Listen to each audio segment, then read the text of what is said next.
When Reb Shlomo was a young child of 8 years old, his father passed away during an epidemic that had spread through Zaz. Reb Shlomo was cared for by his grandfather, the Dvar Chaim, and it was from him that he learned the wonderful Mikdash of Tzedakah. The Dvar Chaim realized that his grandson posed very special qualities. He spent many hours teaching him Torah, the true way to serve Hashem. Reb Shlomo grew into a tremendous Talmid Chacham and a great Baal Chesed with sterling character traits. A stranger arrived one day at a small inn on the outskirts of the city. Soon after his arrival, the man became very ill and his life was in real danger. The man stayed in his room all day. No one came to inquire about him. As he lay in the stuffy, airless room, unable to even request a drink of water, people knew about the man's condition, but they were afraid to go near him, lest they catch the disease. Finally, Reb Shlomo found out that there was a sick man lying in the inn on the outskirts of the city. He wasted no time and quickly made his way to perform the mitzvah of Bikur Cholim. With much love and concern, he took care of the man's needs and even summoned top doctors. The doctors examined the man and said, "There is not much we can do to help. This man is deathly ill." But Reb Shlomo did not despair. He ran straight to his grandfather, the Divrei Cholim, and pleaded, tears streaming down his eyes. "Please daven for the man who is so ill. Only Hashem can help him now. The doctors say that there is no hope." The Divrei Chaim looked at his grandson and asked, "What do you have with this man? Do you mean to say that you are shedding such tears over someone who is a complete stranger?" Reb Shlomo continued crying as if the man was his brother.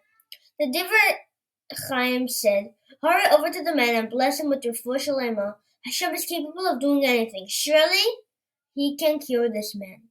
Reb Shlomo rushed back to the man's room at the inn. He placed 2 hands on the man's head and said, "Hashem should send you a refuah shalema. You should feel better very soon." And suddenly, that's exactly what happened. In no time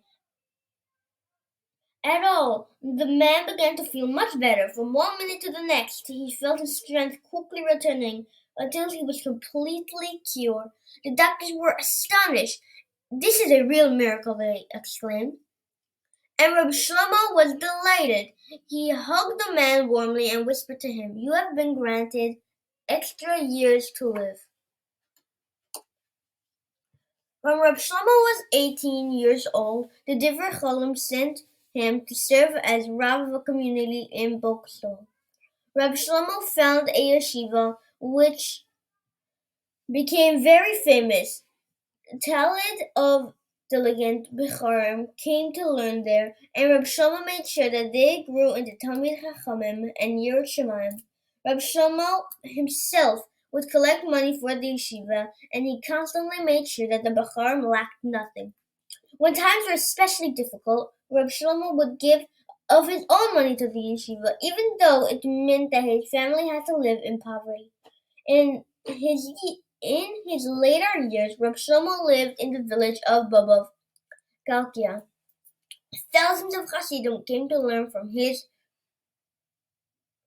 ways and to seek his blessings and advice. It was on Rosh Chodesh Tammuz, 5705, that the Holy Tzaddik, the first Rabbi of the Bobov dynasty, returned his holy neshama to Shamayim at the age of 58.